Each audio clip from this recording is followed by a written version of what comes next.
Yeah, you got it. What did you do? You did something? I don't know what I. It's okay. Okay, very good. Okay. Morning, everybody. Okay. We are on Lamed Testament, Chav Testament, Aleph 29a, and the art scroll is 29a1.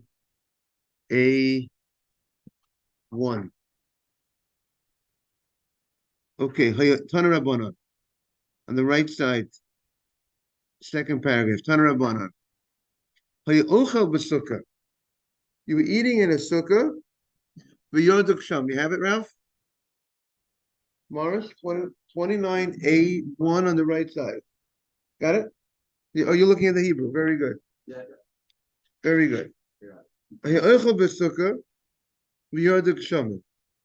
You were eating in the sukkah, and the rain came down, and it came down enough rain that it would. And if you have a certain type of bean food, cooked food that's not so thick and not so thin, that the rain will ruin it. So we said you're potter from sukkah in such a situation. Morning, Mark.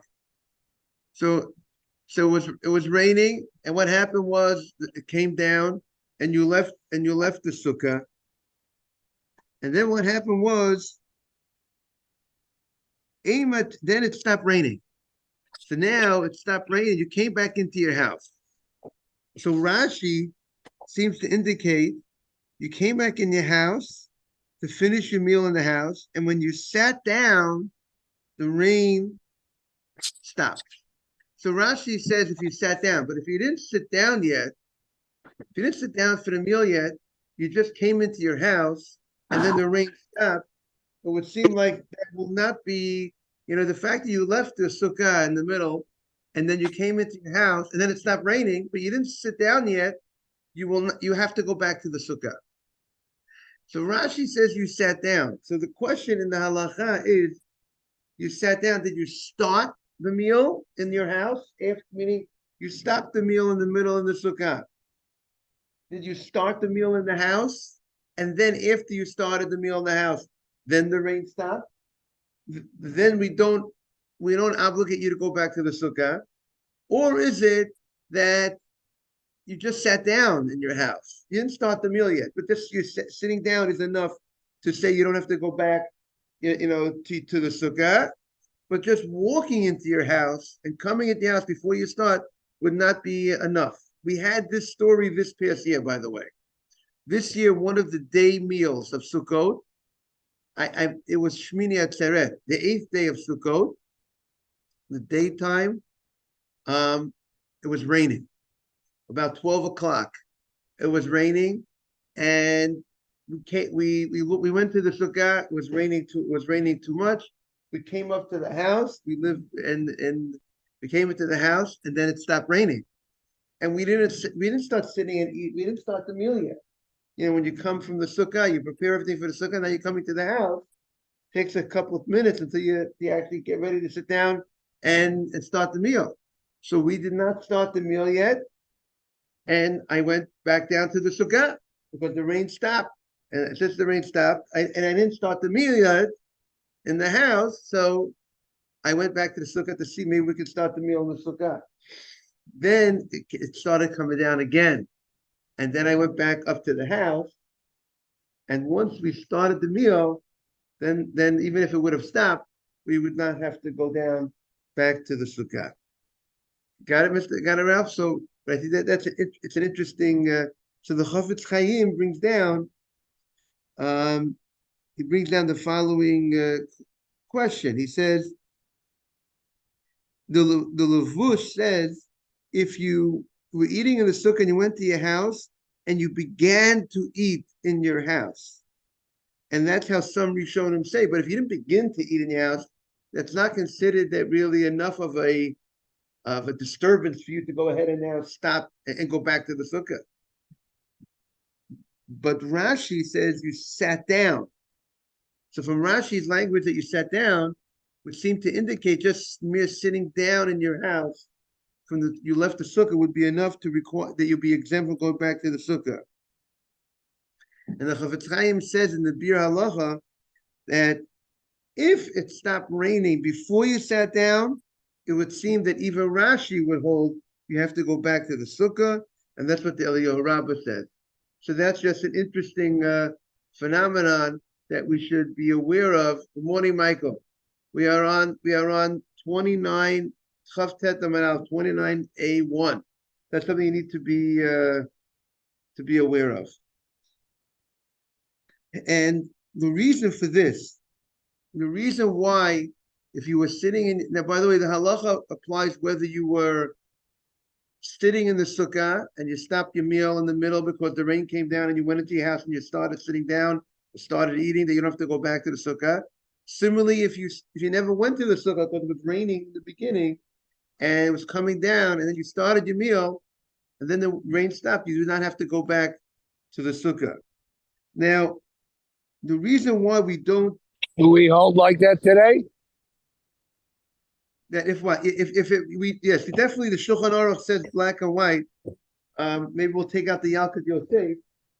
Aruch says black and white.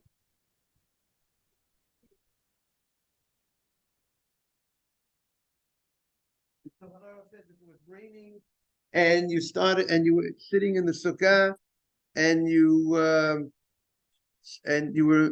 stopped your meal because of the rain and you came to your house, the Shulchan Aruch says you do not have to go back. You're not obligated to go back to the sukkah.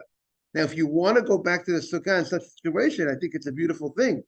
But I think it's a very nice thing because it's not raining. But we don't. That's not something that we ask of you to do. The only thing is, the first night of Sukkot, I would say that's where I would definitely go back. I would go. I mean, I would say people. I would think people should go back the first night of Sukkot to the Sukkah if it stopped raining the first night of Sukkot. In the Shulchan Aruch, in the Yalkut Yosef, he says like this. He says,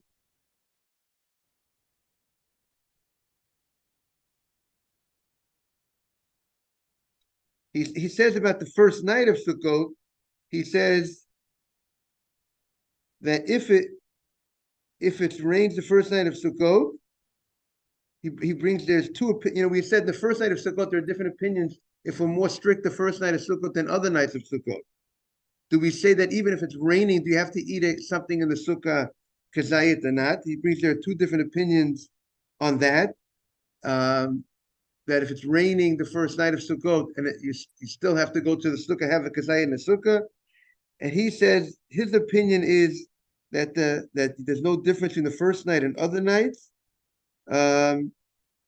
You would not be obligated to go to the sukkah. That's his opinion. And if you want to be strict, he says you wait a little bit, maybe the rain will stop, and then you go to the sukkah. So that's his opinion. But that's regarding the first night of Sukkot. But in general regarding Sukkot, if it's raining, let's see, and you started your meal, you come into the house, and because it was raining in the sukkah, you did not have to go back, and you started your meal. You would not have to go back to the sukkah. Here, let's see what he's. Okay, that should be that seems to be the halacha. Okay, so now the question is, what's the reason for this halacha? Why is it that if the rain stopped, you started your meal in the house because it was raining, and the rain stopped, we don't obligate you to go to the sukkah, because one opinion, the Chazon Yecheskel says, because the laws of sukkah is teshvu ke'ein teduru. You live in the sukkah the way you live in the house, and if you started, it's not common that if you started eating outside your house, you would stop your middle of your meal and finish and bring your utensils, your knives, your plates, and your food, and leave your house. You leave from outside your house to your house. So the same way that you will not stop if you're eating outside your house, it's not the way people live, that you start a meal and you outside and bring it inside. So therefore, it doesn't obligate you to go ahead and go into the sukkah once you started eating your meal outside the sukkah because it was raining, or if it was raining and if it was raining and then you stopped your meal and you came back into the house and then it stopped raining again. Good morning, Jonathan. Good to see you. Good morning, Mark. Okay, we are on 29a. So that's what the Gemara says. And interesting, the Gemara says, if you were sleeping, if you want, you either could look inside or not, whatever you want is verse 29a 1. You were sitting in a sukkah. You were sleeping in a sukkah, which, as we know, that's in the halacha when the person is supposed to sleep in the sukkah. And there's only, every person who doesn't sleep in the sukkah has to figure out why you're not sleeping. What's the allowance? And in our cold climate, many people don't sleep in the sukkah because it's cold and you're being uncomfortable, and therefore you would be exempt from the sukkah. It looks similar to when it's raining and coming down, but that's why personally I think I told you I don't sleep outside the sukkah during daytime hours. Because daytime, it's nice. It's nice weather. So what's my excuse not to sleep in a sukkah by daytime? By nighttime, maybe there's more room to work with. That's my. I don't sleep outside a sukkah a day. If it's daytime, I'm sorry. I will not sleep. Who sleeps during the day? When it's Shabbat, the Yom Tov, you might want to take a little nap. And I personally don't. I'm not telling anybody. I'm not giving a halachic ruling that you're not allowed to sleep outside the sukkah during the day, but it's something that you need to think about. Okay, so what happened? The man was sleeping. He was sleeping in the sukkah. V'yarduk shamim, and the rain came down. So what did he do? What happens a lot. People are sleeping in the sukkah, and in the middle of the night or the beginning of the night, it started raining. V'yorad, and he went down from the sukkah. He went down because the sukkah usually, those times they had the sukkah on the roof. And he went down. And then you know what happened? After he went down, the rain stopped. So we don't matriach him, we do not ask of him to burden him, so to speak, to go back into the sukkah. So the rain stopped. Similar halacha, like the same way by eating. If you're in the middle of your meal, Jonathan, and then the rain came down, it was pouring. You went into your house and you set up the meal. You sat down. You started eating the meal. Then the rain stopped. We don't obligate you to go back to the sukkah. So too, if you were sleeping in the sukkah and the rain came down on you, you went back into the house, and then it stopped raining. You don't have to go back to the sukkah to sleep. Now let's see. I just want to look at. So the Mishnah Berurah, the Chafetz Chaim says that when you were sleeping and the rain came down, and you left your sukkah, same halacha would be if it was raining in the beginning of the night, and you went inside the house. You didn't even start out in the sukkah, and then in the middle of the night you got up in the middle of the night. You went to the bathroom in the middle of the night, and boom, you look outside. It's beautiful. You have to go to the sukkah. If you're middle of the night, you don't have to go to the sukkah. You started out sleeping in your house because it was raining outside. Now it's middle of the night. Morris, you don't have to go run into the sukkah. Now, the Mishnah Berurah says that's only, he brings down one opinion that says that's only if let's say you started laying down or you already lay down. Meaning, let's give the case. It's the beginning of the night, it's raining, it's pouring. And then you said, okay, I'm not going to sleep in the sukkah. It's pouring. And then you actually lie down in your house. So then when you lie down in your house, then it stopped raining. So that would be once you lie down. So, but let's give the example of by eating. You were in the sukkah. and now it's sukkah. You were sleeping in the sukkah, and then it poured, and you left the sukkah. But then, right after you left the sukkah, you come. By the time you come into the house, and now you're having a cup of water or whatever, and then by the time you're getting ready to lay down in your house, it already stopped. So the first opinion of Chofetz Chaim says, since you didn't lay down yet in your house, you got to go back to the sukkah. Just like if you left the sukkah when it was raining and you were in the middle of your meal and you come into the house and it stopped raining and you didn't start eating it, you got to go back to the sukkah. But he says there are opinions that say that other opinions say that since you already had the burden, so to speak, of bringing the pillows into the house and you brought the linens into the house, it's possible that you will not be obligated to go back to the sukkah, even though you did not yet lay down yet in your house. Let's all have these halachic questions that we're sleeping in the sukkah, and we have all these questions what to do. Let's have these questions. But that's the issue here. So here the Gemara has a very fascinating question. You were eating in the sukkah, and the rain came down, and we said you were sleeping in the sukkah, and the rain came down. We don't obligate you to go back into the sukkah, until your is like the language of until it's light. It's till it's daytime, right? So which sounds like the little reading would mean sounds like until it's the morning. So the Gemara says, is that the reading? Is that the proper, when the rabbi spoke, the rabbi did not have, it was Torah Shabbat Peh, it was oral Torah.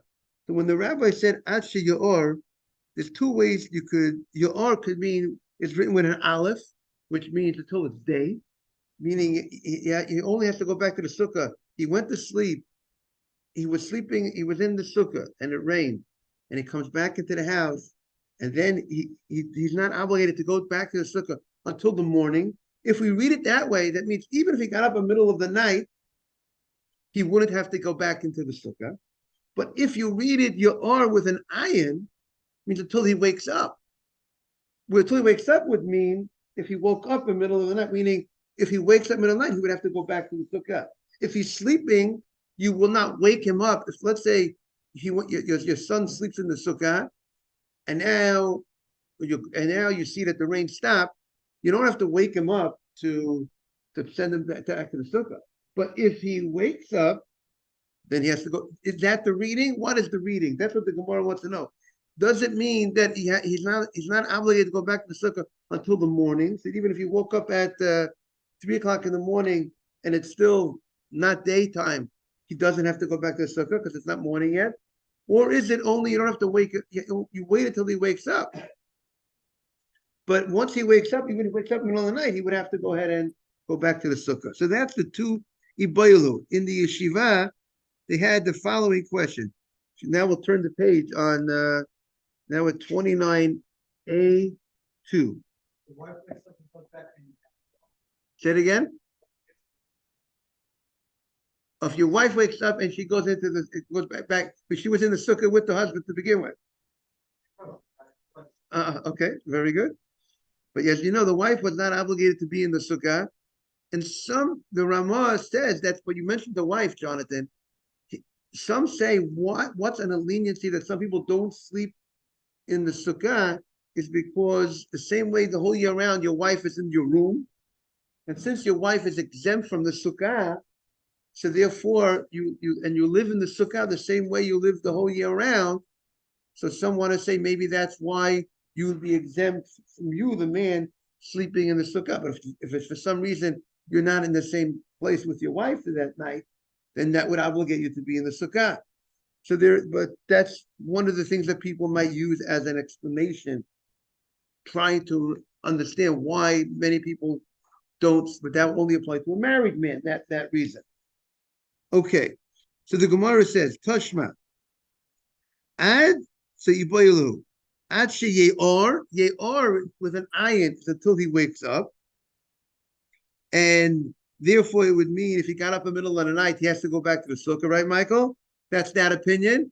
O Shema or Ad Ye'or, maybe it means until the morning. And therefore, if you wake up middle of the night, he does not have to go back to the sukkah. Toshma. So now the Gemara is going to answer this question. It says, we have a different brayta that says the following: Ad sheyeor v'yaleh hamura shacha. It says the brayta, two things need to happen for you to go back into the sukkah. The guy who was sleeping in the sukkah, it came down the rain.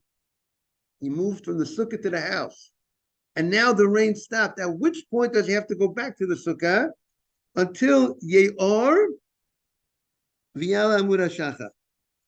Now, yeor, now the way with an aleph would seem that it's light. It's or you like when it's a nice amount of light, which sounds like the sun is out. Amud HaShachar is only when there's rays of light in the east, much earlier.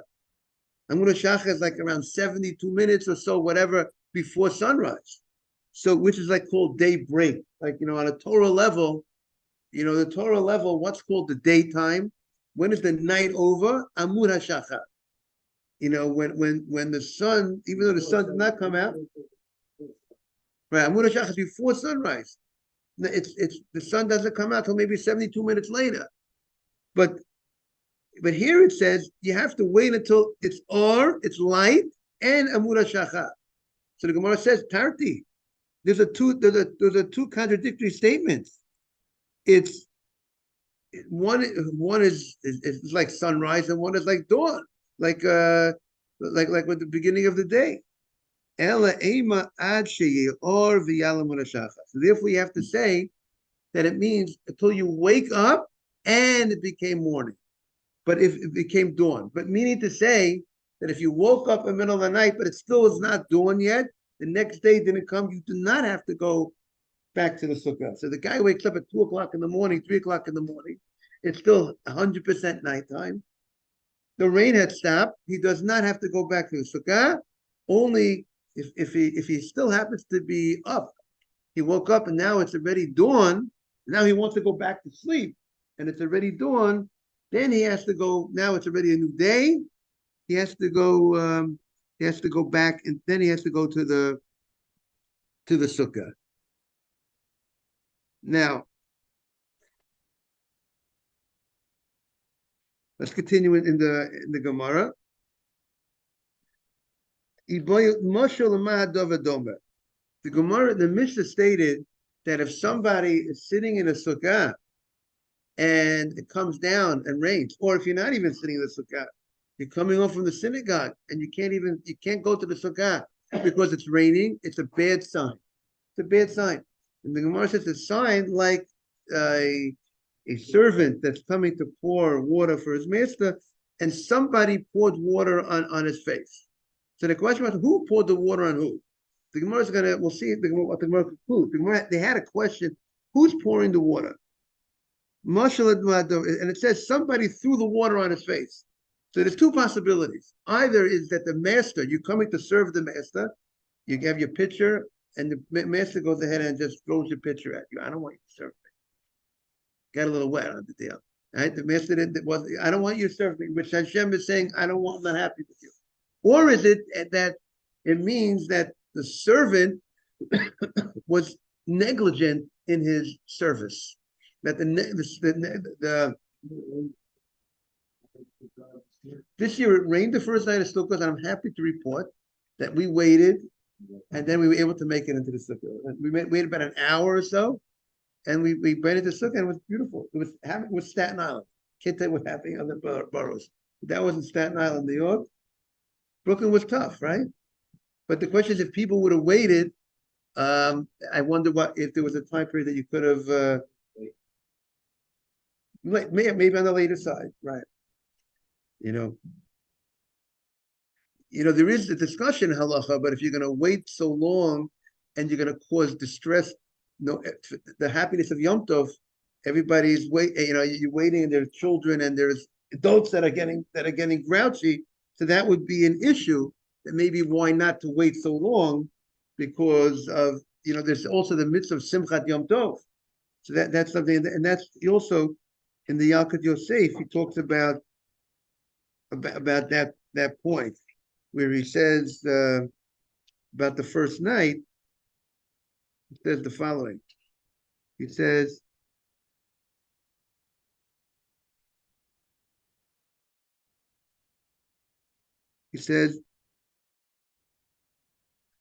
don't cause this, distress to yourself so much the first night of Sukkah to wait a very long time. But meaning he says, because if you want to be strict, the first night of Sukkot, wait a little bit, maybe the rain will stop, and then go into the Sukkah. But don't yitzara, so don't make yourself pain yourself because of this so much to wait a long amount of time. And then he says, and if after you ate in your house, this is what he says, if after you ate in your house, the rain stopped, if it stopped before Chatzot, before midnight, go to the Sukkah, say the bracha le'shev Sukkah, and eat at least the kazayit. Talking about the first night. And if the rain did not stop until after midnight, don't say the blessing le'shev Sukkah. Eat bread more than an egg size, he says, but don't say le'shev Sukkah. Don't say the bracha. So he does agree that the first night of Sukkot, in your house,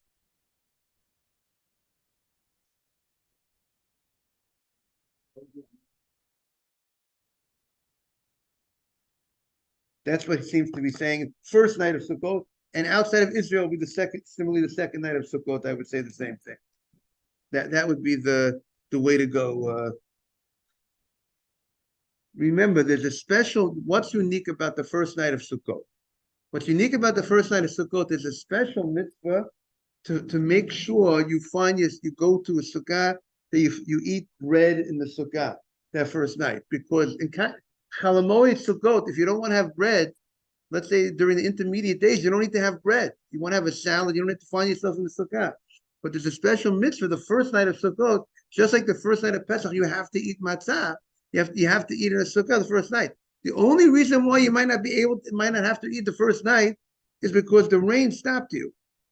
But if there's no rain stopping you, you have that mitzvah to eat in the sukkah, an obligation the first night. We should be zocheh to go ahead and eat in sukkah next coming year in Eretz Yisrael, the coming of Mashiach. I want to wish everyone a beautiful day. I look to have everyone back tomorrow if possible. Let's try to everyone bring one person. We'll double the share. Everyone brings one person. Yeah, a lot of people are going away to Washington, but anybody who's here, maybe we could do our part by being here at the class and having in mind all the merits of the learning, the merits for all the soldiers and all the people of Yisrael. I'm Yisrael. Michael, it's good to have you back again. Have a great day. I can't hear you.